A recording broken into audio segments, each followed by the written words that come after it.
Sub Noize started with Brad X and I. We both came from very similar backgrounds, coming from the punk world, but loved hip hop, and we just had an idea of doing a label outside of anything mainstream, and we didn't want any sort of like filters of anything put on us, so it was like, let's just start a label and start making records and putting out there.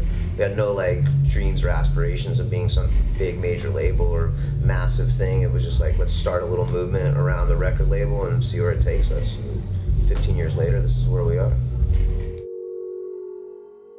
Yeah.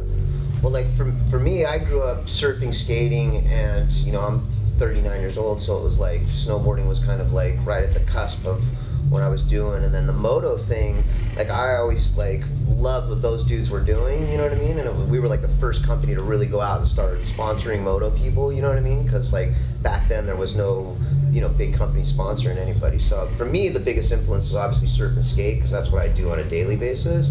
But like the biggest influence in like this whole movement, I would say, would be the moto thing, because when we started sponsoring, you know, Twitch and Scummy and Lusk way back in the day, and they were always hanging out with all the bands and stuff, like that whole sort of movement sort of like helped launch the look and feel of what SRH and Suburban Noize really became, right? So, I mean, the way I got into this was actually through the surfing world, right? I was a sponsored surfer when I was a kid, and I basically started throwing shows in Mission Beach, where we were all from, and we would take like surf movies and skate movies, right, and throw them together with the bands that were on them, you know? So this was before like NoFX, Pennywise, or any of those bands that actually really exploded. So like for me, like my favorite thing was always working with them. Like I got to go on tour with Pennywise from San Diego to Santa Cruz when I was 18 years old. I flew to Germany and toured with NoFX when I was 19 years old, and just me and two other pro skaters went around and we just skated around before NoFX played. So like my heart and soul is definitely in that early punk movement, because that's when I was a kid.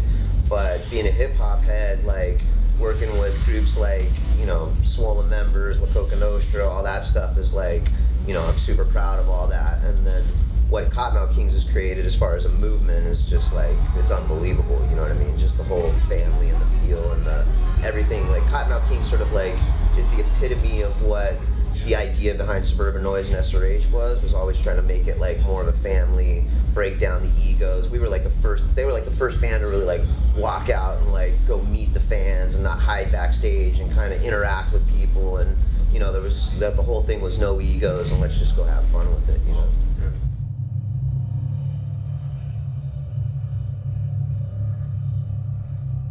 I love Waka Flocka. No, I've actually never even heard a Waka Flocka song. I just think that name is hilarious.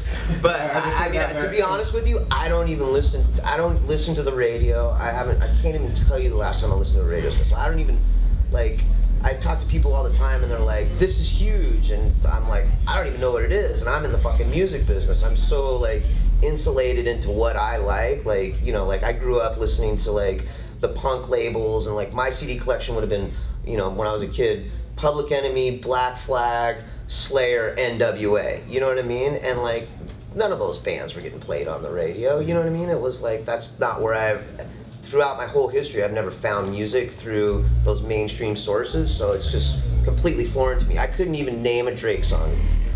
If you said, here's $1 million, name one Drake song, I would not be $1 million richer.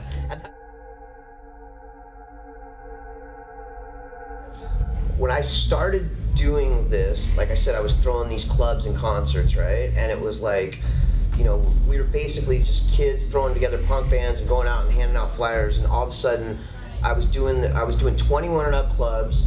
I was 18 years old. I wasn't even old enough to get into the club that I was doing. And all of a sudden I was walking out one night. It was like the third night we had done. It was Pennywise, and I just paid the band a bunch of money, and Pennywise was stoked because they were like, fuck, this is more money than we've ever made in San Diego. And I was stoked because I was walking out with a bunch of money, I was drunk, had a bunch of girls with me. I was like, fuck being a professional surfer, I'm gonna be in the music business, this is way awesome.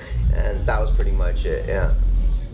That's what turned the corner for me. When I looked down, I said, I can get paid to party, I'm in.